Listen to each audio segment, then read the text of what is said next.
Hi guys, welcome back to my drama explainer. സാവൻ compare ചെയ്യാൻ വേണ്ടി കൊടുത്ത വോയിസും കിഡ്നാപ്പറുടെ വോയിസും തമ്മിൽ 99.99% മാച്ച് ഉണ്ടെന്നും പറഞ്ഞ് ദോജയെ മെസ്സേജ് ചെയ്യുകയും അതുപോലെ സാവനും ഹീജുവും കൂടെ ബാലൻസ് തെറ്റി വീഴുകയും ചെയ്ത ആ ഒരു സമയത്ത് വെച്ചായിരുന്നില്ലേ 5ാമത്തെ എപ്പിസോഡ് കഴിഞ്ഞു പോയേ. 6ാമത്തെ എപ്പിസോഡ് തുടങ്ങുന്നത് എങ്ങനെയാണെന്നറിയോ? സാവോനെ, അതായത് കുട്ടി സാവോനെ ഒരാൾ മുക്കിക്കൊല്ലാൻ ശ്രമിക്കുന്നത് കാണിച്ചുകൊണ്ടാണ്. ആ മുക്കിക്കൊല്ലാൻ ശ്രമിക്കുന്ന ആൾ ഒരു ഡിഫറെന്റ് ടൈപ്പ് മോതിരം ഇട്ടിട്ടുണ്ട് കേട്ടോ. കുറച്ച് സമയം കഴിയുമ്പോൾ സാവോന്റെ ബോധം പോകുന്നു. പിന്നീട് അവൻ ആഴത്തിലേക്ക് മുങ്ങി പോവുകയാണ് ചെയ്യുന്നത്. ഇത് സ്വപ്നം കണ്ടുകൊണ്ടാണ് നമ്മുടെ പ്രസന്റ് സാവൻ ഞെട്ടി എഴുന്നേക്കുന്നത്. ആക്ച്വലി ഇത് സാവന് മുന്നേ സംഭവിച്ച ആക്സിഡന്റ് ആണോ അതോ സ്വപ്നം കണ്ടത് മാത്രമാണോ എന്നുള്ളതിനെ കുറിച്ച് എനിക്ക് വലിയ ഐഡിയ ഒന്നും ഇല്ല. പക്ഷെ ഈ ഒരു സ്വപ്നം കണ്ടുകൊണ്ട് സാവൻ ടെൻസ്ഡ് ആയി ഞെട്ടി എഴുന്നേക്കുവാണ് ചെയ്യുന്നത്. അവന്റെ കൈ മരവിച്ചിട്ടുണ്ട്, നന്നായിട്ട് തലവേദനയും എടുക്കുന്നുണ്ട്. കൈയിനിപ്പോ എന്താ പറ്റിയേ എന്ന് കരുതി അവൻ നോക്കുമ്പോഴാണ് അതിന്റെ കാരണക്കാരിയായ ഹീജുവിനെ കാണുന്നത്. ഹീജു സുഖമായിട്ട് അവന്റെ കയ്യിലും തല വെച്ചോണ്ടാ കിടക്കുന്നത്. പിന്നെ എങ്ങനെയാ അവന്റെ കൈ മരവിക്കാതിരിക്കുക? ആദ്യം സാവൻ വിചാരിക്കുന്നത് ഇതും അവന്റെ തോന്നലൊക്കെ തന്നെ ആയിരിക്കും എന്നാണ്. കാരണം എന്താ, അങ്ങനെ സംഭവിക്കാൻ ഒരു വഴിയുമില്ല. പിന്നീട് ബോധം വന്നതിന് ശേഷം ഒന്നുകൂടെ ഒന്ന് സ്കാൻ ചെയ്ത് നോക്കുമ്പോഴാണ് ഈ കിടക്കുന്നത് ഒറിജിനൽ ഹീജു തന്നെയാണ് എന്ന് അവന് മനസ്സിലാവുന്നത്. വിശ്വാസം വരാതെ അവളെ നോക്കിക്കൊണ്ട് കിടക്കുന്ന സമയത്താണ് അവള് കണ്ണു തുറന്ന് അവനെ നോക്കുന്നത്.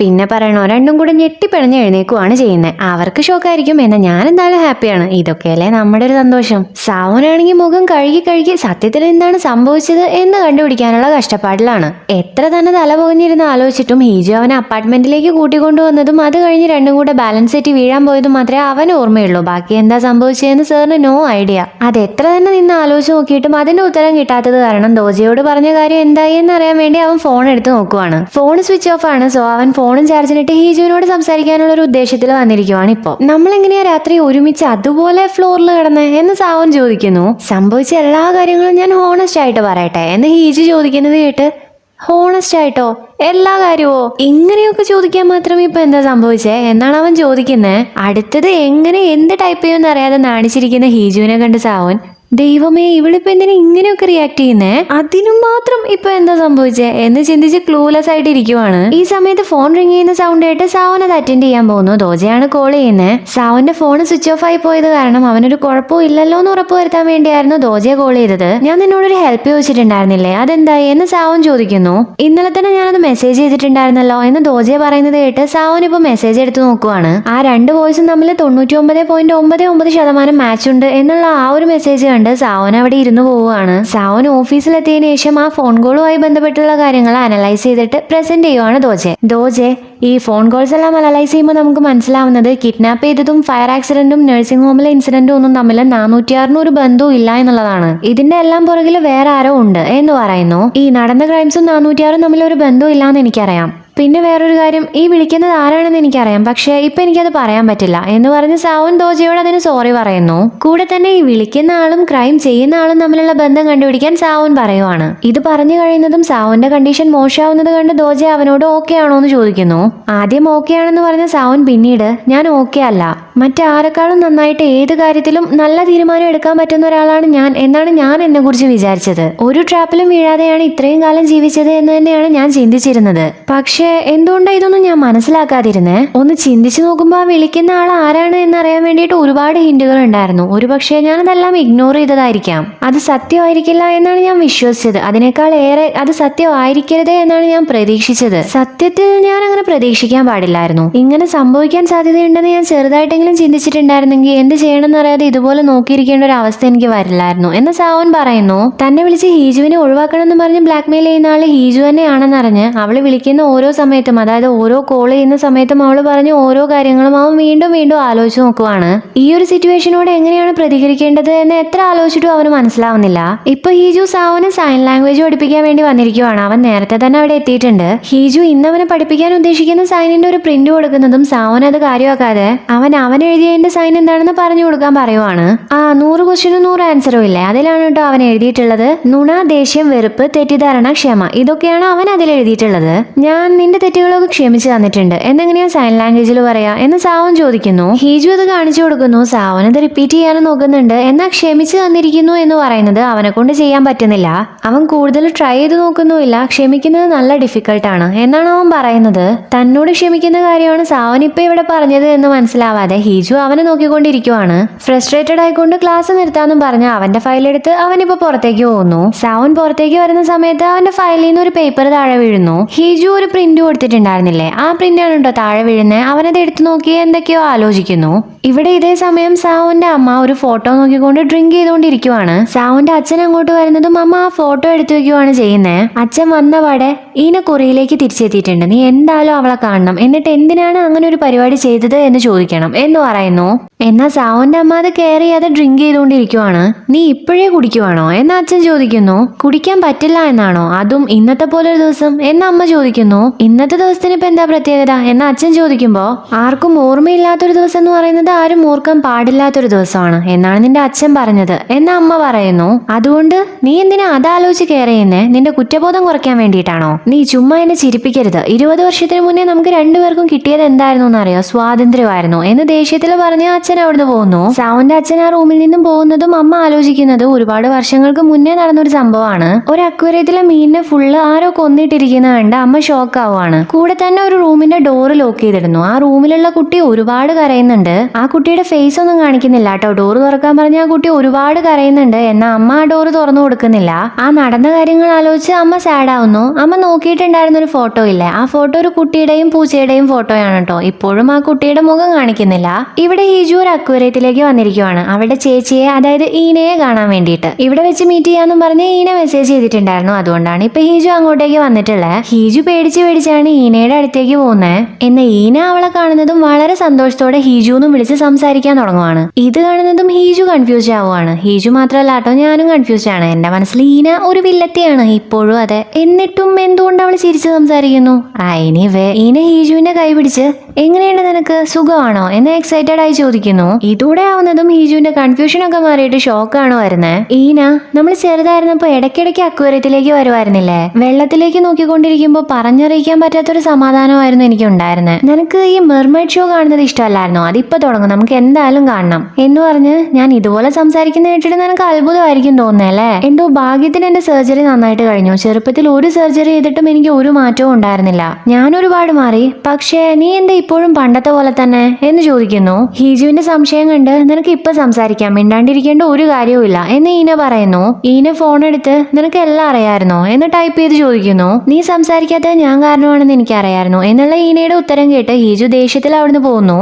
ഈന അവളുടെ പുറകെ പോയി, ഞാൻ നിന്നോട് ഒരുപാട് മോശമായിട്ടുള്ള ഒരു കാര്യമാണ് ചെയ്തതെന്ന് എനിക്കറിയാം. ഞാൻ ചെയ്തത് ചെറ്റത്തരം തന്നെ ആയിരുന്നു. എന്നാൽ എന്റെ കൂടെ കഷ്ടപ്പെടാൻ വേണ്ടി ഒരാൾ കൂടെ വേണമായിരുന്നു എന്നാണ് ഈന കുറ്റസമ്മതം നടത്തുന്നത്. ഹീജു ആണെങ്കിൽ അവളോട് ക്ഷമിച്ചു കൊടുക്കാൻ പറ്റുന്ന ഒരു അവസ്ഥയിലല്ല ഉള്ളത്. ഹീജു, ഇപ്പൊ നീ ഓക്കെ ആയതുകൊണ്ടാണോ നീ എനിക്ക് സംസാരിക്കാനുള്ള അനുവാദം തരുന്നേ? ഞാൻ സംസാരിക്കണോ വേണ്ടയോ എന്നുള്ളത് നീയല്ല തീരുമാനിക്കണ്ടേ, ഞാനാണ് തീരുമാനിക്കണ്ടേ എന്നൊക്കെ പറഞ്ഞ് ഈനയെയും ചീത്ത പറഞ്ഞ് തിരിയുന്നതും അവൾ കാണുന്നത് മെർമൈഡ് ഷോയിന്റെ പോസ്റ്ററാണ്. എനിക്ക് മെർമൈഡിനെ ഇഷ്ടമല്ല, എനിക്ക് അവളോട് വെറുപ്പാണ് എന്നോട് സൈൻ ലാംഗ്വേജിൽ കാണിച്ചുകൊണ്ട് ഹീജു അവിടുന്ന് പോകുന്നു. ഒന്നും മനസ്സിലാവാതെ എന്താ പറയേണ്ടതെന്ന് പറയാതെ ഈന അവളെ നോക്കി നിൽക്കുകയും ചെയ്യുന്നു. ആ ബിൽഡിങ്ങിൽ നിന്നും ദേഷ്യത്തിൽ പുറത്തേക്ക് ഇറങ്ങുന്ന ഹീജുവിനെ ഈന വിളിക്കുന്നുണ്ട്. എന്നാൽ അവൾ കോൾ അറ്റൻഡ് ചെയ്യുന്നില്ല. സോ ഈന അവൾക്ക് മെസ്സേജ് ചെയ്യുന്നു. അത് ഹീജു എടുത്ത് നോക്കുന്നു. എനിക്ക് നിന്നോടൊരു കാര്യം പറയാനുണ്ടായിരുന്നു. നിനക്ക് സാവുനെ നന്നായിട്ട് അറിയാമെന്നാണോ നീ വിചാരിക്കുന്നത്? കല്യാണത്തിന് മുന്നേ ഞാനല്ല നിന്നെ അവന് ഇട്ടുകൊടുത്തത്. എന്നെ എന്റെ വഴിക്ക് വിടണമെങ്കിൽ അവന് നിന്നെ വേണമെന്നായിരുന്നു പറഞ്ഞിട്ടുണ്ടായിരുന്നത്. നമ്മുടെ ഫാമിലിയുമായിട്ട് അവനൊരു കണക്ഷൻ വേണമായിരുന്നു, അതുകൊണ്ടാണ് നിന്നെ ഹോസ്റ്റേജ് ആയിട്ട് എടുത്തത് എന്നായിരുന്നു ഈന മെസ്സേജ് ചെയ്തിട്ടുണ്ടായിരുന്നത്. ഹീജു ഇവിടെ വീട്ടിലില്ലാത്തത് കൊണ്ട് തന്നെ സൗൻ കാര്യമായിട്ട് അവളുടെ റൂം അരിച്ചു പെറുക്കിക്കൊണ്ടിരിക്കുവാണ്. എന്തിനാണെന്നറിയോ, ആ ഫോൺ കിട്ടാൻ വേണ്ടിയിട്ട്. അവൻ ഈ തപ്പിക്കൊണ്ടിരിക്കുന്ന സമയത്ത് ഹീജു അങ്ങോട്ടേക്ക് വന്ന് അവനെ കൈയോടെ പൊക്കുവാണ് ചെയ്യുന്നത്. നീ എന്നെ ബ്ലാക്ക്മെയിൽ ചെയ്യാൻ ഉപയോഗിക്കുന്ന ആ ഫോൺ കണ്ടുപിടിക്കാൻ വേണ്ടിയിട്ടാണ് ഞാൻ ഇങ്ങോട്ടേക്ക് വന്നത് എന്നൊന്നും അവന് പറയാൻ പറ്റില്ലല്ലോ. സോ അവൻ എന്റെ ഫോൺ കാണാനില്ല എന്നൊരു കള്ളം പറയുന്നു. ഡേ, അതിന് നീ എന്റെ റൂമിൽ വന്ന് തിരഞ്ഞിട്ട് എന്ത് കാര്യമാടെ ഉള്ളേ എന്ന് ചിന്തിച്ച് ഹീജു അവന്റെ ഫോണിലേക്ക് കോൾ ചെയ്യുന്നു. അത് ആ റൂമിന്റെ പുറത്തുനിന്ന് റിങ് ചെയ്യുന്നത് അവൾ കാണിച്ചു കൊടുക്കുകയും ചെയ്യുന്നു. ഓ, പിടിച്ച് ഇനിയിപ്പോ പോയേ പറ്റൂ, ആ ഫോണാണെങ്കിൽ കണ്ടുപിടിക്കാനും പറ്റിയില്ല എന്നൊക്കെ ചിന്തിക്കുന്നതിന്റെ ഇടയ്ക്ക് അവന്റെ കണ്ണിൽ ഒരു ഇൻട്രസ്റ്റിംഗ് ആയിട്ടുള്ള സംഭവം കാണുവാണ്. അതെന്താണെന്നറിയോ, ഹീജുവിന്റെ അമ്മ സാവനെ വളയ്ക്കാൻ വേണ്ടിയിട്ട് കൊടുത്തിട്ടുണ്ടായിരുന്ന ഒരു നൈറ്റ് ഡ്രസ് ഉണ്ടായിരുന്നില്ലേ, അതിന്റെ ഒരു പീസാണ് അവന്റെ ശ്രദ്ധയിൽ പെട്ടെ. അതും തൂക്കി പിടിച്ചുകൊണ്ട് സാവൻ ഇതെന്താ സംഭവം, വലയൊക്കെ ഉണ്ടല്ലോ എന്നും പറഞ്ഞുകൊണ്ട് നോക്കുന്നത് ഹീജുവിന്റെ മുഖത്തേക്കാണ്. അവളുടെ എന്ത് ചെയ്യണമെന്ന് അറിയാൻ പാടില്ലാത്ത ഞെട്ടിത്തരിച്ച് നിൽക്കുന്ന മുഖഭാവം കാണുമ്പോഴാണ് സാവന് കാര്യം എന്താന്ന് മനസ്സിലാവുന്നത്. നിനക്ക് ഇതുപോലുള്ള സംഭവങ്ങളൊക്കെ നല്ല ഇഷ്ടമല്ലേ എന്നും പറഞ്ഞ് സൂക്ഷ്മമായിട്ട് സാവൻ അത് നിരീക്ഷിച്ചുകൊണ്ടിരിക്കും. ഇരിക്കുന്നുണ്ട് ഹീജു അത് വാങ്ങാൻ നോക്കുന്നു. എന്നാൽ അവനത് കൊടുക്കുന്നുണ്ടോ? ഒരിക്കലുമില്ല. അവളെ വട്ടാക്കിക്കൊണ്ടിരിക്കുവാണ്. ഇതിന്റെ ഇടയിൽ രണ്ടും കൂടെ ബാലൻസ് തെറ്റിയിട്ട് ബെഡിലേക്ക് വീഴുവാണ്.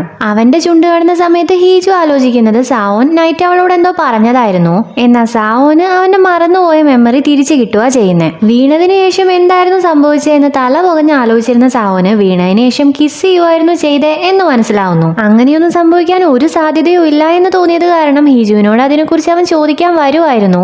എന്നാൽ അത് സത്യമാണെന്ന് അവന് തന്നെ ബോധ്യം വരുന്നതും ഹീജുവിനെ തട്ടിമാറ്റിക്കൊണ്ട് ആ റൂമിൽ നിന്ന് അവൻ പോകുന്നു. ഒന്ന് കൂളാവാനുള്ള ഉദ്ദേശത്തോടെ നടക്കാൻ ഇറങ്ങിയതാണ് അവൻ. ആ ഒരു ഹാങ് ഓവർ മാറാൻ നടന്നിട്ടൊന്നും കാര്യമില്ലാന്ന് തോന്നി അവൻ ഓടിയൊരു സ്ഥലത്തേക്ക് വരുന്നു. 10 മണിയാവുന്നതും അവന്റെ ഫോൺ റിങ് ചെയ്യുന്നു. കോൾ അറ്റൻഡ് ചെയ്ത് സാവോൻ, ഇന്ന് മുഴുവൻ ഞാൻ നിന്നെ കുറിച്ചായിരുന്നു ചിന്തിച്ചുകൊണ്ടിരുന്നത്. നമ്മൾ ദിവസവും കോൾ ചെയ്ത് സംസാരിക്കാറുണ്ട്. എന്നാൽ നിന്നെ കുറിച്ച് എനിക്ക് അറിയാത്ത ഒരുപാട് കാര്യങ്ങളുണ്ട് എന്ന് പറയുന്നു. അങ്ങനെയാണെങ്കിൽ നമുക്ക് അറിയേണ്ട കാര്യത്തെക്കുറിച്ച് ക്വസ്റ്റ്യൻസ് ചോദിക്കാം, എന്നിട്ട് ആൻസർ പറയാം എന്ന് ഹീജു സജസ്റ്റ് ചെയ്യുന്നു. സാവോനും സത്യം മാത്രമേ പറയാൻ പാടുള്ളൂ എന്ന് പറഞ്ഞ് സമ്മതിച്ചു കൊടുക്കുകയും ചെയ്യുന്നുണ്ട്. കല്യാണത്തിന് മുന്നേ നീ ഈനയുമായിട്ടൊരു ഡീൽ ചെയ്തിട്ടുണ്ടായിരുന്നു എന്ന് പറഞ്ഞില്ലേ, ആ ഡീല് ഹീജുവിനെ കുറിച്ചാണോ എന്ന് ഹീജു ചോദിക്കുന്നു. അതേന്ന് ഉത്തരം കൊടുത്ത സാവോൻ, ഇനി ഞാൻ ചോദിക്കാം എന്ന് പറയുന്നു. എന്തോന്ന്, അതിന് എന്റെ ക്വസ്റ്റ്യൻ കഴിഞ്ഞിട്ടില്ല എന്ന് ഹീജു പറയുമ്പോ, നീ ചോദിച്ചതിന് ഞാൻ ആൻസർ പറഞ്ഞിട്ടുണ്ടല്ലോ, പിന്നെ ഇപ്പൊ എന്താ? അടുത്ത ക്വസ്റ്റ്യൻ ചോദിക്കുമ്പോ സൂക്ഷിച്ചും കണ്ടൊക്കെ ചോദിക്കേ എന്നാണ് സാവോൻ ആൻസർ കൊടുക്കുന്നത്. അവനൊരു സ്പോക്സ് പേഴ്സൺ ആണെന്നും അവനോടൊന്നും വാദിച്ച് ജയിക്കാൻ പറ്റില്ല എന്നുള്ള കാര്യം ഹീജു ഒരു നിമിഷത്തിന് മറന്നുപോയിട്ടുണ്ടായിരുന്നു. സാവോൻ, ഹീജുവിനെ ആരെങ്കിലും ഭീഷണിപ്പെടുത്തുന്നുണ്ടോ? നീ അവളെ കിഡ്നാപ്പ് ചെയ്യുകയും ചെയ്തു, അവളുടെ അച്ഛനെ വരെ ഭീഷണിപ്പെടുത്താൻ ശ്രമിക്കുകയും ചെയ്തു. നിന്നെപ്പോലെ ഒരാളുമായിട്ട് ഹീജു ഒരു ബന്ധം സ്ഥാപിക്കാൻ ശ്രമിക്കുമെന്ന് എനിക്ക് തോന്നുന്നില്ല എന്ന് പറയുന്നു.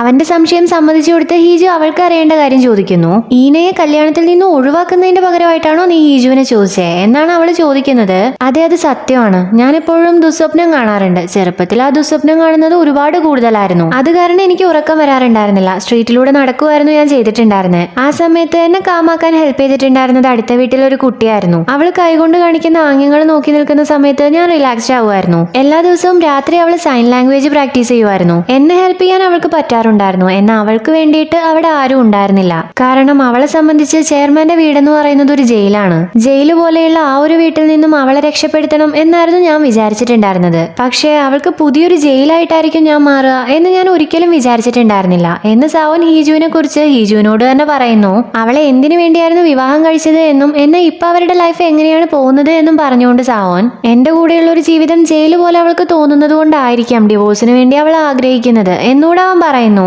അവളുടെ ചോദ്യത്തിന് ഉത്തരം കൊടുത്തതിന് ശേഷം സാവോൻ, ഇനി ഞാൻ ചോദിക്കട്ടെ, ഹീജുവിന് ഇനിയും ഡിവോഴ്സ് വേണമെന്നാണോ പറയുന്നത്? ഹീജുവിനെ ഞാൻ ഒഴിവാക്കണം എന്നുള്ളത് നീയല്ലേ എപ്പോഴും പറയാറുള്ളത്, ഇപ്പൊ എന്തോ ഒന്നും മിണ്ടാത്തെ? സോ നീ പറ, ഹീജുവിന് ഇപ്പോഴും ഡിവോഴ്സ് വേണം തന്നെയാണോ എന്ന് ഇമോഷണൽ ആയിക്കൊണ്ട് സാവോൻ ചോദിക്കുന്നു. എന്താണ് അതിന് ഉത്തരം കൊടുക്കേണ്ടത് എന്ന് ഒരുപാട് ആലോചിച്ചതിന് ശേഷം ഹീജു, അവൾക്ക് ഇനിയും അവളുടെ പ്രതീക്ഷകൾ മുന്നോട്ട് കൊണ്ടുപോകണമെന്നില്ല, അതുകൊണ്ടാണ് അവൾ ഡിവോഴ്സ് വേണമെന്ന് പറഞ്ഞത്. ഒരു ദിവസം എല്ലാം ശരിയാവുമായിരിക്കും എന്നുള്ള പ്രതീക്ഷയിലാണ് അവൾ ഈ കഴിഞ്ഞ 3 വർഷവും ജീവിച്ചിട്ടുണ്ടായിരുന്നത്. അതിനുവേണ്ടിയായിരുന്നു അവൾ കാത്തിരുന്നിട്ടുണ്ടായിരുന്നത്. നീ അവളെ ഒഴിവാക്കിയിട്ടുണ്ടെങ്കിൽ ഈ ഒരു കാര്യത്തിന് വേണ്ടി അവൾക്ക് ഇനിയും വിഷമിക്കേണ്ട ഒരു അവസ്ഥ വരില്ലായിരിക്കും എന്നാണ് ഹീജു വിചാരിച്ചത് എന്ന് ഹീജു കണ്ണു നിറഞ്ഞുകൊണ്ട് പറയുന്നു. ഇത് കേട്ട് സാവോൻ ഓർക്കുന്നത് രാവിലെ ഹീജു കൊടുത്ത പ്രിന്റഡ് പേപ്പറിൽ ഉണ്ടായിരുന്ന സയൻസ് ആണ്. അങ്ങനെയാണെങ്കിൽ ഹീജുവിന് വേണ്ടത് ആത്മാർത്ഥതയും ശ്രദ്ധയും അണ്ടർസ്റ്റാൻഡിങ്ങും അഫെക്ഷനും ഒക്കെയാണോ എന്ന് സാവോൻ ചോദിക്കുന്നു. നീ എന്തായി പറയുന്നേ എന്ന് ഹീജു ചോദിക്കുന്നതും സാവോൻ, ഞാൻ പറയുന്നത് എന്താന്ന് വെച്ചാൽ ഇതെല്ലാം എനിക്ക് അവൾക്ക് കൊടുക്കാൻ പറ്റും. അവൾക്ക് എന്താണോ വേണ്ടത് അതെല്ലാം എനിക്ക് കൊടുക്കാൻ പറ്റും. അവൾക്ക് ആവശ്യമുള്ള അത്രയും എനിക്ക് കൊടുക്കാൻ പറ്റും എന്ന് പറയുന്നു. ഇത് കേട്ട് ഷോക്കായിക്കൊണ്ട് ഹീജു,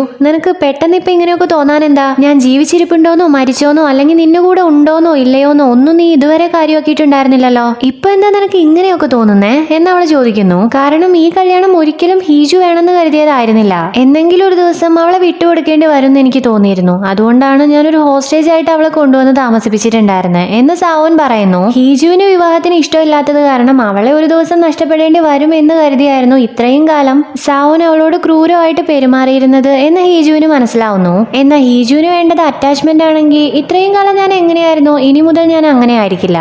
എന്നാ നീ എനിക്കൊരു പ്രോമിസ് തരണം. ഞങ്ങളുടെ റിലേഷനിൽ നല്ല രീതിയിലുള്ള മാറ്റം വന്നിട്ടുണ്ടെങ്കിൽ നീ ഒരിക്കലും ഇതുപോലുള്ള കോൾ ഇനി ചെയ്യാൻ പാടില്ല എന്ന് സാവോൻ പറയുന്നു. ഇതുപോലൊരു സംസാരം സാവോന്റെ വായിന്ന് കേൾക്കുന്ന ഹീജു സ്വപ്നം കണ്ടിട്ട് പോലും ഉണ്ടായിരുന്നില്ല. സോ എന്ത് പറയണമെന്ന് അറിയാതെ ഈ കോൾ ചെയ്യണോ വേണ്ടയോ എന്നുള്ളതൊക്കെ നീ എങ്ങനെ ആക്ട് ചെയ്യുന്നു എന്നുള്ളതിനനുസരിച്ചുണ്ടാവും എന്ന് പറഞ്ഞ് കോള് കട്ട് ചെയ്യാൻ മാത്രമേ അവളെ കൊണ്ട് പറ്റുന്നുള്ളൂ. നെക്സ്റ്റ് ഡേ സാവോന്റെ ടീം മെമ്പേഴ്സ് ട്രിപ്പിന് പോകാൻ റെഡിയായി വരുവാണ്. അന്ന് വീക്കെൻഡിൽ പോകാൻ വേണ്ടി പ്ലാൻ ചെയ്തിട്ടുണ്ടായിരുന്ന ഒരു ട്രിപ്പില്ലേ, ആ ട്രിപ്പാണ് ഇത്. അവര് ലഗേജ് ഒക്കെ എടുത്ത് നടന്നു വരുന്ന സമയത്ത് സ്പോക്സ് പേഴ്സൺ മെമ്പേഴ്സിന്റെ ടീമിന് വേണ്ടി എന്നും പറഞ്ഞ് എഴുതിക്കൊണ്ട് ഒരു ഫുഡ് ട്രക്ക് അവർ കാണുന്നു. ടീം മെമ്പേഴ്സിനുള്ള ലഞ്ച് ബോക്സ് ആ ഫുഡ് ട്രക്കിലെ വർക്കർ കൊടുക്കുന്നുണ്ട്. ആ ലഞ്ച് ബോക്സ് നോക്കിക്കൊണ്ട് മിസ്റ്റർ കാങ് ഇതാരെ പ്രിപ്പയർ ചെയ്തേ എന്നാ വർക്കറിനോട് ചോദിക്കുന്നു. അയാൾ അതറിയില്ല എന്ന് പറയുന്നു. ഈ സമയത്താണ് സാവോനും ദോജയും അങ്ങോട്ടേക്ക് വരുന്നത്. സാർ ആണോ ഇത് ഓർഡർ ചെയ്തേ എന്ന് മിസ്റ്റർ കാങ് സാവോനോട് ചോദിക്കുന്നു. അവൻ ഹീജുവിനെ ഒന്ന് നോക്കിക്കൊണ്ട് അതിന് ഉത്തരം കൊടുക്കാതെ എല്ലാരെയും വിളിച്ച് പോവുകയാണ് ചെയ്യുന്നത്. ടീം മെമ്പേഴ്സ് കൺഫ്യൂസ്ഡ് ആയി പുറകെ പോകുന്നു. ഇത്രമാത്രം കൺഫ്യൂസ്ഡ് ആവാൻ വേണ്ടിട്ട് ഇപ്പൊ അതിലെന്താ ഉള്ളേ? ഒരു ലഞ്ച് ബോക്സ് അല്ലേ എന്ന് നിങ്ങൾക്ക് തോന്നും. പക്ഷേ അതങ്ങനെയല്ല. ആ ലഞ്ച് ബോക്സിലുള്ള പറ്റുന്ന എല്ലാ ഫുഡ് കൊണ്ടും പറ്റുന്ന എല്ലാ രീതിയിലും ഹാർട്ട് ഉണ്ടാക്കിയിട്ടുണ്ട്. ഐ മീൻ ഹാർട്ട് ഷേപ്പ് ആണ് ആ ഒരു ലഞ്ച് ബോക്സിന്റെ തീം. മറ്റാർക്കും ഇത് ആരാണ് ചെയ്തത് എന്ന് മനസ്സിലാവുന്നില്ലെങ്കിലും ആ ഫുഡും ഫുഡ് ട്രക്കും ഒക്കെ കാണുമ്പോൾ ഇത് സാവോന് വട്ടായതാണ് എന്ന് ഹീജുവിന് മനസ്സിലാവുന്നു. ഹീജു ബസ്സിൽ കയറി സീറ്റിൽ ഇരുന്നതിന് ശേഷം ഒരു കോവർക്കർ അവളുടെ അടുത്ത് വന്നിരിക്കുന്നുണ്ട്. അവൻ അവൾക്ക് വേണ്ടി ഒരു കോഫി കൊടുക്കുന്നുണ്ട്. ഹീജു അത് വാങ്ങുകയും ചെയ്യുന്നുണ്ട്. ഈ സമയത്താണ് സാവോൻ അവിടെ പ്രത്യക്ഷപ്പെടുന്നത്. ഹീജുവിന്റെ അടുത്ത് വേറെ ഒരുത്തൻ ഇരിക്കുന്നത് അവന് സഹിക്കുവോ? എനിക്ക് വേറെ ഒരു സീറ്റിലും ഇരിക്കാൻ പറ്റില്ല. ഈ ഒരു സീറ്റിൽ ഇരുന്നിട്ടുണ്ടെങ്കിൽ മാത്രമേ ഒരു അസ്വസ്ഥതയും ഇല്ലാതെ എനിക്ക് സ്ഥലത്തെത്താൻ പറ്റുള്ളൂ എന്നും പറഞ്ഞ് ആ കൊളീഗിനെയും പിടിച്ചു പറിച്ചു മാറ്റി സാവോൻ ആ സീറ്റിലിരിക്കുവാണ്. ഹീജു സാവോനെ നോക്കുന്നുണ്ട്. എന്നാൽ സാവോൻ നോക്കുന്നത് കൊളീഗ് കൊടുത്ത ഹീജുവിന്റെ കയ്യിലിരിക്കുന്ന ആ കോഫിയിലേക്കാണ്. കോഫി ഹീജുവിന്റെ കയ്യിൽ നിന്ന് വാങ്ങി അത് ആ കൊളീഗിന് തന്നെ എറിഞ്ഞു കൊടുക്കുന്നുണ്ടെന്ന് മാത്രമല്ല വെറും വയറ്റുള്ള കോഫി കുടിക്കുന്നത് നല്ലതല്ല എന്നും പറഞ്ഞ് ഹാർട്ട് സിമ്പലിൽ സ്റ്റിക്കറൊക്കെ ഒട്ടിച്ചിട്ടുള്ള അതും സാവോൻ തന്നെ ഓർഡർ ചെയ്തൊരു ജ്യൂസിന്റെ ബോട്ടിൽ ഹീജുവിന് കൊടുക്കാനും അവൻ മറക്കുന്നില്ല. ഇനി നോക്കിക്കോ, ഹീജു ഇനി മുതൽ കാണാൻ പോകുന്നത് അവൾ ഇന്നേ വരെ കാണാത്ത ഒരു സാവോനെ ആയിരിക്കും. ഇവിടെ സംഘവും യൂരിയും ഓർഫനേജിലേക്ക് വന്നിരിക്കും. സംഘു വളർന്ന ആ ഓർഫനേജിലേക്ക് ഇൻവെസ്റ്റിഗേഷന് വേണ്ടിയിട്ടാണ് കേട്ടോ വന്നിട്ടുള്ളത്. കുട്ടികൾ കാണാതാവാൻ തുടങ്ങിയ ആ ഒരു സമയത്തുള്ള ഫോട്ടോ നോക്കിക്കൊണ്ട് അവിടെയുള്ള സിസ്റ്ററിനോട് സംസാരിക്കുവാണ് ഇവര് രണ്ടുപേരും. ആ സിസ്റ്റർ ഈ ഓർഫനേജിലേക്ക് വരുന്നതിന് മുന്നേ ആണ് കേട്ടോ ആ സംഭവമൊക്കെ നടന്നത്. അതുകൊണ്ട് തന്നെ ഈ നടന്ന കാര്യങ്ങളെ കുറിച്ച് വലിയൊരു ഐഡിയ ഒന്നും ആ സിസ്റ്ററിന് ഇല്ല. കാണാതായ കുട്ടികളുടെ പാരന്റ്സോ അല്ലെങ്കിൽ മറ്റാരെങ്കിലും ഒക്കെയോ ആ കുട്ടികളെ തെരഞ്ഞ് ഇന്നേ വരെ ആ ഏരിയയിലേക്ക് വന്നിട്ട് പോലും ഇല്ല. സംഘു ആ ഫോട്ടോ നോക്കിക്കൊണ്ട് കാണാതായ കുട്ടികളുടെ പേരും അവരെങ്ങനെയായിരുന്നു എന്നുള്ള കാര്യവും യൂരിയോട് പറയുവാണ്. മിസ്സിംഗ് ആയ 3 കുട്ടികളെ കുറിച്ചാണ് അവൻ പറയുന്നത്. ഇത് കേട്ട ആ സിസ്റ്റർ അങ്ങനെയല്ലല്ലോ, ഞാൻ കേട്ടത് 4 കുട്ടികൾ മിസ്സിംഗ് ആയിട്ടുണ്ടെന്നാണല്ലോ എന്ന് പറഞ്ഞ് ആ ഫോട്ടോ നോക്കുന്നു. ഇനിയും ഒരു കുട്ടി കൂടെ മിസ്സിംഗ് ആയിട്ടുണ്ടോ എന്ന് സംഘു ചോദിക്കുന്നു. ആ ഉണ്ട് എന്ന് പറഞ്ഞുകൊണ്ട് ആ സിസ്റ്റർ ആ ഫോട്ടോ കാണിച്ചുകൊണ്ട് ഇവര് രണ്ടുപേരും ട്വിൻസ് ആണ്, ഇതിലൊരാളെയാണ് കാണാതായിട്ടുള്ളത് എന്ന് പറയുന്നു. ഇതേ സമയം ഇവിടെ ഹീജുവിന്റെ കിഡ്നാപ്പർ ഇല്ലേ, ആ കിഡ്നാപ്പറുടെ ഫോണിലേക്ക് ഒരു മെസ്സേജ് വരുവാണ്. പ്ലാൻ ചേഞ്ച് ആയിട്ടുണ്ട്, ഇന്നാണ് ഡി ഡേ എന്നും പറഞ്ഞുകൊണ്ടാണ് മെസ്സേജ് വന്നിട്ടുള്ളത്. ഇവിടെ നമ്മുടെ സാവോനും ടീമും ഡെസ്റ്റിനേഷനിലേക്ക് എത്തിയിട്ടുണ്ട്. അവരിപ്പോ ഒരു ഗെയിം കളിക്കാൻ തുടങ്ങുവാണ്. മിസ്റ്റർ കാങ് ആണ് കേട്ടോ ഇൻസ്ട്രക്ഷൻസ് കൊടുക്കുന്നത്. സ്പോക്സ് പേഴ്സന്റെ ടീമും ഇന്റർപ്രറ്റേഴ്സിന്റെ ടീമും തമ്മിലായിരിക്കും മത്സരം എന്ന് മിസ്റ്റർ കാങ് പറയുന്നതും ഹീജുവിന്റെ കൂടെ ആദ്യം ബസ്സിൽ ഇരുന്നിട്ടുണ്ടായിരുന്ന ആ ഒരു കൊളീഗില്ലേ, ആ കൊളീഗ് ഹീജുവിനോട് നമുക്ക് ടീമാവാം എന്ന് പറയുന്നു. ഇത് കേട്ട് മിസ്റ്റർ കാങ് അത് അംഗീകരിക്കാൻ നിൽക്കുന്നു. എന്നാൽ സാവോൻ അത് അംഗീകരിക്കുന്നു നിങ്ങൾക്ക് തോന്നുന്നുണ്ടോ? ഒരിക്കലും ഇല്ല. സാവോൻ ആ ഒരു കാര്യം ഇവിടെ നടക്കില്ല എന്ന് പറയുന്നു. ഇന്റർപ്രറ്റേഴ്സിന്റെ ടീമും സ്പോക്സ് പേഴ്സന്റെ ടീമും തമ്മിലുള്ള ഒരു ബന്ധം സെറ്റാക്കാൻ വേണ്ടിയിട്ടല്ലേ ഇപ്പൊ നമ്മൾ ഇങ്ങോട്ടേക്ക് വന്നിട്ടുള്ളത്, ഈ ഒരു ട്രിപ്പിന് വന്നിട്ടുള്ളത്. അങ്ങനെയാവുമ്പോ രണ്ടുപേരും പരസ്പരം മത്സരിച്ചിട്ടുണ്ടെങ്കിൽ അതെങ്ങനെയാ ശരിയാവുക എന്ന് സാവോൻ ചോദിക്കുന്നു. അങ്ങനെയാണെങ്കിൽ നമുക്ക് ടീം മിക്സ് ആക്കിയാലോ? സാറിന് ഇന്റർപ്രറ്റേഴ്സിൽ ആരെങ്കിലും സെലക്ട് ചെയ്യണമെന്നുണ്ടെങ്കിൽ ചെയ്യാമെന്ന് മിസ്റ്റർ കാങ് പറയുന്നതിന്റെ മുന്നേ തന്നെ സാവോൻ ഹീജുവിന്റെ അടുത്തേക്ക് എത്തിയിട്ടുണ്ട്. മര്യാദയ്ക്ക് ഇവിടുന്ന് പോകുന്നതായിരിക്കും നിനക്ക് നല്ലത് എന്നാണ് സാവോന്റെ നോട്ടത്തിന്റെ അർത്ഥം എന്ന് മനസ്സിലാക്കിയ കൊളീഗ് തടി കേടാവണതിന്റെ മുന്നേ തന്നെ അവിടുന്ന് സ്കൂട്ടാവുന്നുണ്ട്. അങ്ങനെ ഹീജുവും സാവോനും ഒരു ടീമാവുന്നു. ബാക്കിയുള്ളവർ ടീമാവുന്നതിന്റെ ഇടയിൽ സാവോൻ പ്രൈസിനെ കുറിച്ച് ചോദിക്കുന്നു. മിസ്റ്റർ കാങ് പ്രൈസ് എന്താണെന്ന് പറയാൻ തുടങ്ങുന്നതിന്റെ മുന്നേ തന്നെ സാവോൻ ജയിക്കുന്ന ടീമിന് എന്താണോ വേണ്ടത് അത് അവർക്ക് തന്നെ സെലക്ട് ചെയ്യാം എന്ന് പറയുന്നു. മിസ്റ്റർ കാങ് അത് സമ്മതിച്ചു കൊടുക്കുകയും ചെയ്യുന്നു. ആദ്യത്തെ ഗെയിം വള്ളിച്ചാട്ടമാണ് കേട്ടോ. രണ്ടുപേര് റോപ്പ് പിടിച്ചുകൊണ്ട് 2 സൈഡിൽ നിൽക്കും. അത് പേരായിട്ട് നമ്മൾ ചെന്നിട്ട് ചാടണം, അതാണ് ഗെയിം. ആദ്യം ദോജയും ഒരു കൊളീഗും മത്സരിക്കുന്നു. അവർക്ക് 12 പോയിന്റ് ആണ് കിട്ടുന്നത്. അടുത്തതാണ് സാവോനും ഹീജുവും. ഇതിനൊക്കെ ഒരു രീതിയുണ്ട്. ആദ്യം ഞാൻ പോവാം എന്നിട്ട് നീ വന്നാ മതി എന്ന് പറഞ്ഞ് ഹീജുവിനെയും പറഞ്ഞ് സെറ്റാക്കിയിട്ട് ജയിച്ചേ പറ്റൂ എന്ന പ്രതിജ്ഞയോടെ വന്ന സാവോൻ ആദ്യത്തെ ചാട്ടം ചാടുന്നതിന് മുന്നേ തന്നെ ഔട്ടായി തിരിച്ചു കയറി വരുവാണ് ചെയ്യുന്നത്. ഐ ശരി, ഇതിനായിരുന്നു നീ കാവടി തുള്ളിപ്പോയത് എന്ന് ചിന്തിച്ച് തന്നെ നോക്കുന്ന ഹീജുവിന് ഒരു ഉത്തരം കൊടുക്കാൻ സാവോന് പറ്റുന്നില്ല. അടുത്ത റൗണ്ട് തുടങ്ങുന്ന സമയത്ത് ആദ്യത്തെ റൗണ്ടിൽ ഉണ്ടായിരുന്നത് പോലെ തന്നെയുള്ള സാവോന്റെ ഒടുക്കത്തെ കോൺഫിഡൻസ് കണ്ട് ഹീജു ആദ്യം ഞാൻ പോവാം എന്നിട്ട് നീ വന്നാ മതി എന്ന് ടൈപ്പ് ചെയ്ത് കാണിക്കുന്നു. ഹീജു നൈസായിട്ട് തന്നെ സ്റ്റാർട്ട് ചെയ്യുന്നു. അവള് ക്ലാപ്പ് ചെയ്തുകൊണ്ട് സൈൻ കാണിക്കുന്ന സമയത്ത് സാവോനും പോയി ജോയിൻ ചെയ്യുന്നു. രണ്ടുപേരും നല്ല ഹാപ്പി ആയിട്ട് ആ ഒരു ഗെയിം കളിക്കുന്നു. ഇവിടെ സംഘവും യൂരിയും ഓർഫനേജിൽ നിന്ന് തിരിച്ചു വരുവാണ്. ആ ഫോട്ടോ നോക്കിക്കൊണ്ട് യൂരി നമ്മളൊരു വിക്ടിമിന്റെ ഫാമിലി മെമ്പറിനെ കണ്ടുപിടിച്ചല്ലോ എന്ന് പറയുന്നു. അതെ, വിക്ടിമിന്റെ ബ്രദർ ജീവനോടെ ഉണ്ടെങ്കിൽ സഹോദരനെ കുറിച്ച് എന്തെങ്കിലുമൊക്കെ അറിയാൻ ശ്രമിച്ചിട്ടുണ്ടായിരുന്നെങ്കിൽ എന്തെങ്കിലും അവന് കണ്ടുപിടിക്കാൻ പറ്റിയിട്ടുണ്ടാവും എന്ന് സംഘവും പറയുന്നു. ഇത്ര വർഷങ്ങൾക്ക് മുന്നേ നടന്നൊരു സംഭവം ആയത് കാരണം ആ ഓർഫനേജിന്റെ ആ ഒരു സമയത്തുള്ള ഡോക്യുമെന്റ്സ് ഒക്കെ ഏറെക്കുറെ നശിച്ചു പോയിട്ടുണ്ട്. അതുകൊണ്ട് തന്നെ ഈ ബ്രദറിനെ കണ്ടുപിടിക്കുക എന്ന് പറയുന്നത് അത്ര എളുപ്പമുള്ള കാര്യമൊന്നും ആയിരിക്കില്ല. മുന്നേ തന്റെ കൂടെ ഓർഫനേജിൽ ഉണ്ടായിരുന്നവരെ കോണ്ടാക്ട് ചെയ്ത് ഈ ബ്രദറിനെ കുറിച്ച് എങ്ങനെയെങ്കിലും അറിയാൻ ശ്രമിക്കാമെന്ന തീരുമാനത്തിൽ സംഘം എത്തുന്നു.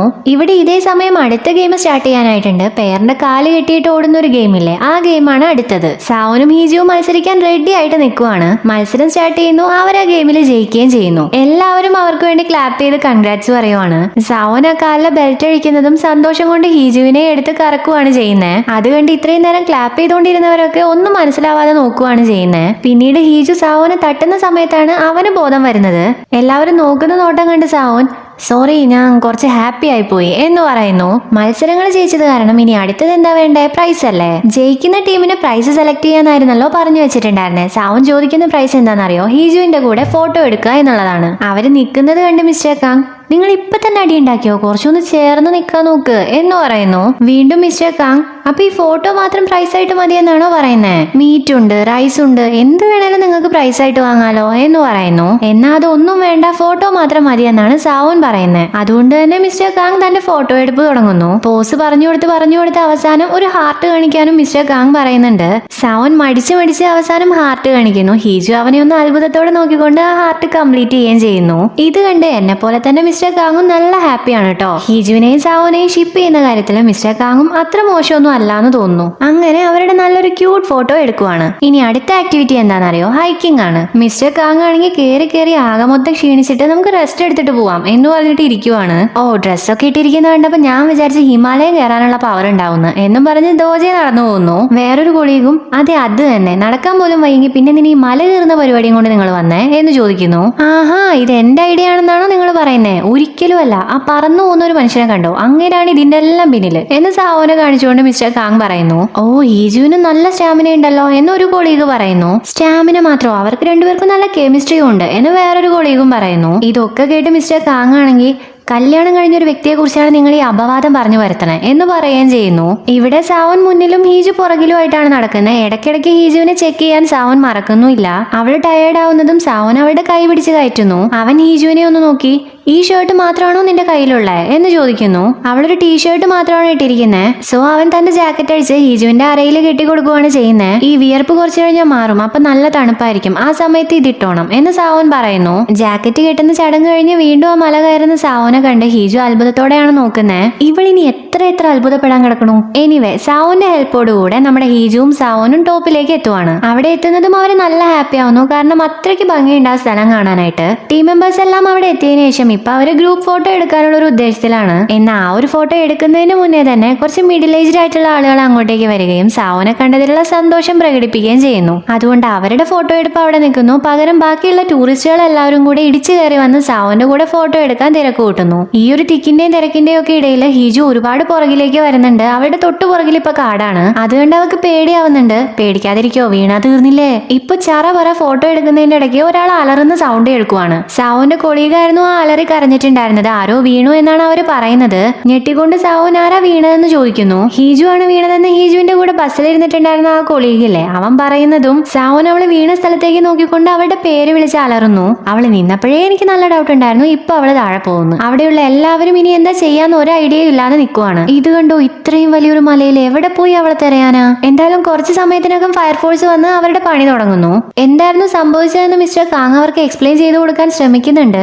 എന്നാൽ ആ ഒരു ഷോക്ക് വിട്ടുമാറാത്തത് കാരണം എന്താ പറയാ, വാക്കുകളൊന്നും പുറത്തേക്ക് വരുന്നില്ല. ഇപ്പോഴേ 6 മണിയായിട്ടുണ്ട്, ലേറ്റ് ആയ സ്ഥിതി വളരെ മോശമായിരിക്കും. അതുകൊണ്ട് പെട്ടെന്ന് തന്നെ രക്ഷാപ്രവർത്തനം തുടങ്ങണം എന്ന് ദോജെ പറയുന്നു. ഈ സമയത്ത് സാവോൻ എവിടെ പോയതാന്ന് നിങ്ങൾക്ക് അറിയണ്ടേ? ഫയർഫോഴ്സ് വരുന്നത് വരെ വെയിറ്റ് ചെയ്യാനുള്ള ഒരു മാനസികാവസ്ഥയിലൊന്നും അല്ലാത്തത് കാരണം തന്നെ കൊണ്ട് പറ്റുന്ന രീതിയിൽ ആ കാട്ടിലൂടെ ഹീജുവിനെ തെരയാൻ വേണ്ടി പോയതായിരുന്നു സാവോൻ. അവൻ വന്നപാടെ ഫയർഫോഴ്സിനോട് അവിടെ ഒരു മുറിഞ്ഞ മരം ഉണ്ടായിരുന്നു, എനിക്ക് തോന്നുന്നത് അവൾ അതിൽ തട്ടിയിട്ടായിരിക്കും താഴേക്ക് വീണിട്ടുണ്ടാവുക, റെസ്ക്യൂ ഡോഗ്സിനെ നമുക്ക് ആ വഴി വിട്ടൂടെ എന്ന് ചോദിക്കുന്നു. അത് പറ്റും, പക്ഷേ മിസ്സിംഗ് ആയ ആളുടെ ഒരു സാധനവും നമ്മുടെ കയ്യിലില്ല എന്ന് റെസ്ക്യൂ ടീമിലുള്ള ആള് പറയുന്നതും സാവൻ അവന്റെ ജാക്കറ്റ് അഴിച്ച് റെസ്ക്യൂ ടീമിന് കൊടുത്ത് ഡോഗ്സിന് സ്മെല് ചെയ്യാൻ വേണ്ടിയിട്ട് ഇത് കൊടുത്താൽ മതി, അവളുടെ കയ്യിൽ എന്റെ വേറൊരു ജാക്കറ്റ് ഉണ്ട് എന്ന് പറയുന്നു. സാവൻ വെറിയായിക്കൊണ്ട് ഹീജുവിന്റെ ഫോണിലേക്ക് വിളിച്ചുകൊണ്ടേ ഇരിക്കുന്നുണ്ട് എന്ന ഒരു റെസ്പോൺസും ഇല്ല. ഇപ്പൊ രാത്രിയായിട്ടുണ്ട്, ഡ്രോൺസ് വെച്ചുകൊണ്ട് മറ്റുള്ള തിരയിൽ ഇപ്പോഴും നടന്നുകൊണ്ടിരിക്കുവാണ്. ആക്ച്വലി ഹീജു എന്തോ ഭാഗ്യത്തിന് ഒരുപാട് താഴേക്ക് പോയിട്ടൊന്നും ഇല്ലാട്ടോ. അവളൊരു സ്ഥലത്ത് ബോധം പോയി കിടക്കുന്നതാണ് ഇപ്പൊ കാണിക്കുന്നത്. ഹീജു പതിയെ കണ്ണ് തുറക്കുന്നതും കാണുന്നത് കാടും പാറയും ഒക്കെയാണ്. അവള് പറ്റുന്ന പോലെ എങ്ങനെയൊക്കെയോ എഴുന്നേറ്റിരിക്കുന്നുണ്ട്. ഹീജു സത്യത്തിൽ കാല് തന്നെ വീണൊന്നും അല്ലാട്ടോ, അവൾ ആരോ തള്ളിയിട്ടതാണ്. എന്നാൽ ആരാണ് തള്ളിയിട്ടതെന്ന് അവൾ കണ്ടിട്ടില്ല. അതിനെക്കുറിച്ച് കൂടുതൽ ആലോചിക്കാൻ അവൾക്ക് പറ്റുന്നുമില്ല. ഇവിടുന്ന് രക്ഷപ്പെടണം എന്നാണെങ്കിൽ അവൾ ഇവിടെ ഉണ്ടെന്ന് ആരെങ്കിലും അറിയിച്ചേ പറ്റൂ. തന്റെ ഫോൺ നോക്കുന്ന സമയത്ത് അത് സ്വിച്ച് ഓഫ് ആണ്, ഓൺ ആവുന്നില്ല.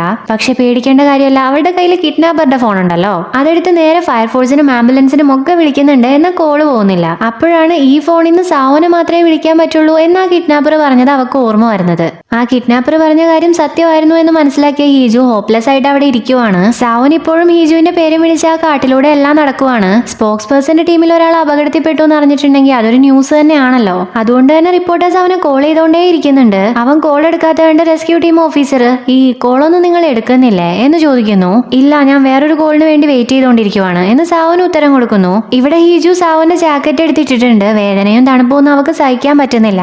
അവളെ തിരയുന്നതിന്റെ ശബ്ദമൊന്നും അവൾ കേൾക്കുന്നുമില്ല. രക്ഷപ്പെടാൻ മറ്റൊരു വഴിയുമില്ല എന്ന് മനസ്സിലാക്കി അവൾ ആ കിഡ്നാപ്പറുടെ ഫോൺ എടുക്കുന്നു. ഇങ്ങനെയായിരിക്കുമല്ലോ ഞാൻ പിടിക്കപ്പെടാൻ പോകുന്നത്. ഞാനാണ് വിളിച്ചുകൊണ്ടിരിക്കുന്നതെന്ന് അവൻ അറിഞ്ഞിട്ടുണ്ടെങ്കിൽ എന്ത് പണിഷ്മെന്റ് ആയിരിക്കും അവൻ എനിക്ക് തരാന്ന് എനിക്ക് അറിയില്ല. നേരത്തെ തന്നെ എല്ലാം പറഞ്ഞാൽ മതിയായിരുന്നു. അല്ലെങ്കിൽ ഇപ്പൊ എന്തിനാ ഞാൻ പേടിക്കുന്നത്? എല്ലാം ഇങ്ങനെ തന്നെ അങ്ങ് തീരട്ടെ എന്ന് അവളോട് തന്നെ അവൾ പറഞ്ഞ് രണ്ടും കൽപ്പിച്ച് സാവോനെ വിളിക്കുന്നു. കോൾ എടുക്കല്ലേ എന്നും എടുക്കുക എന്നും അവൾ ഒരേ സമയം പ്രാർത്ഥിക്കുന്നുണ്ട്. ഹീജുവിനെ തെരഞ്ഞുകൊണ്ടിരിക്കുന്ന സാവോന് ആ കോൾ വരുന്നതും അവൻ ആ കോൾ അറ്റൻഡ് ചെയ്യുന്നു. കോൾ അറ്റൻഡ് ചെയ്ത പാടെ അവൻ ഹീജു എന്നാണ് വിളിക്കുന്നത്. അവളുടെ പേര് വിളിച്ച് കഴിഞ്ഞതിന് ശേഷമാണ് ഇങ്ങനെ ഒരു രീതിയിലായിരിക്കില്ല ഹീജു പിടിക്കപ്പെടാൻ ഉദ്ദേശിക്കുന്നത് എന്ന് സാവോന് ഓർമ്മ വരുന്നത്. സോ അവൻ ഞാൻ അങ്ങനെയല്ല ഉദ്ദേശിച്ചത്, ഹീജുവിന് എങ്ങനെയുണ്ട് എന്ന് കിഡ്നാപ്പറോട് ചോദിക്കുന്നത് പോലെ ചോദിക്കുന്നു. സാവോൻ ആദ്യം തന്റെ പേര് വിളിച്ചപ്പോൾ ഞെട്ടിയ ഹീജു പിന്നീട് ഞങ്ങൾ ഒരുമിച്ചാണെന്നാണോ അവൻ വിചാരിച്ചിട്ടുണ്ടാവുക എന്ന് ചിന്തിച്ചുകൊണ്ട് നീയല്ലേ ശവമായതിനു ശേഷം വിളിക്കാൻ പറഞ്ഞേ, അതുകൊണ്ടാണ് ഞാൻ വിളിച്ചേ, വന്ന് എടുത്തോണ്ട് പോക്കോ എന്ന് വേദന സഹിച്ചുകൊണ്ട് അവൾ പറയുന്നു. സാവോൻ അവളോട് വിളിച്ചതിന് താങ്ക്സ് പറഞ്ഞ് അവൾ വീണത് എവിടെയാണെന്ന് ചോദിക്കുന്നു.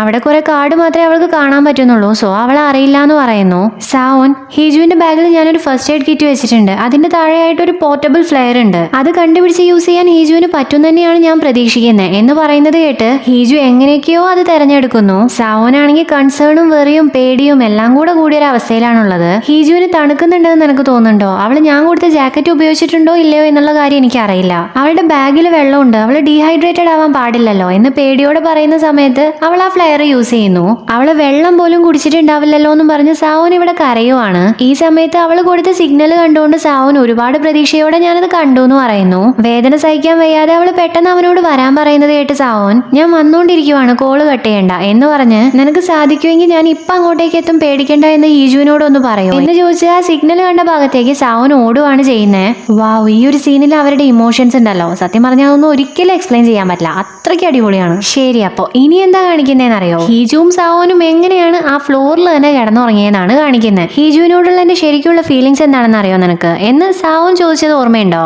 അത് അവൻ പറയുന്നതിന് മുന്നേ ആയിരുന്നല്ലോ ആ കിഡ്നാപ്പർ വണ്ടിയും കൊണ്ട് വന്നിട്ടുണ്ടായിരുന്നേ. അവൻ കംപ്ലീറ്റ് ചെയ്യാതെ വെച്ചുപോയ ആ ഒരു കാര്യം അറിയാൻ വേണ്ടിയിട്ട് ഹീജുവിന് നല്ല ആഗ്രഹമുണ്ട്. അതുകൊണ്ട് തന്നെ അവിടെ കിടന്നുകൊണ്ട് ഹീജു നിന്റെ ശരിക്കുള്ള ഫീലിങ്സ് എന്താ എന്ന് സാവോനോട് ചോദിക്കുവാണ് ചെയ്യുന്നത്. സാവോൻ എന്തോ പറയാൻ വരുന്നത് കണ്ട് ഹീജു വളരെ ശ്രദ്ധയോടെ കേട്ടോണ്ടിരിക്കുവാണ്. അവളെ ഇഷ്ടമാണ് എന്നുള്ളതാണ് അവന്റെ ഫീലിങ്സ്. ഇത് അവന്റെ വായുകൊണ്ട് തന്നെ കേട്ടതിന്റെ ഒരു സന്തോഷത്തിലായിരുന്നു ഹീജു ആ ഒരു പോസിൽ കിടന്നിട്ടുണ്ടായിരുന്നു കേട്ടോ. സാവോന് ബോധം ഇല്ലാഞ്ഞിട്ടാന്ന് വിചാരിക്കാം, എന്നാൽ ഹീജുവിന് ബോധം ഉണ്ടായിരുന്നല്ലോ എന്ന് ഞാൻ ചിന്തിച്ചിട്ടുണ്ടായിരുന്നു. എന്റെ ആ ഒരു സംശയം എന്തായാലും ഇതോടുകൂടി അവർ ക്ലിയർ ചെയ്ത് തന്നിട്ടുണ്ട്. ഒരുപാട് ഡൗട്ട്സ് വേറെ ഉണ്ടെങ്കിലും 6ാമത്തെ എപ്പിസോഡ് ഇവിടെയാണ് തീരുന്നത്. അപ്പൊ വീഡിയോ ഇഷ്ടപ്പെടുന്നെങ്കിൽ ലൈക്ക് ചെയ്യുക, കമന്റ് ചെയ്യുക, സബ്സ്ക്രൈബ് ചെയ്യുക.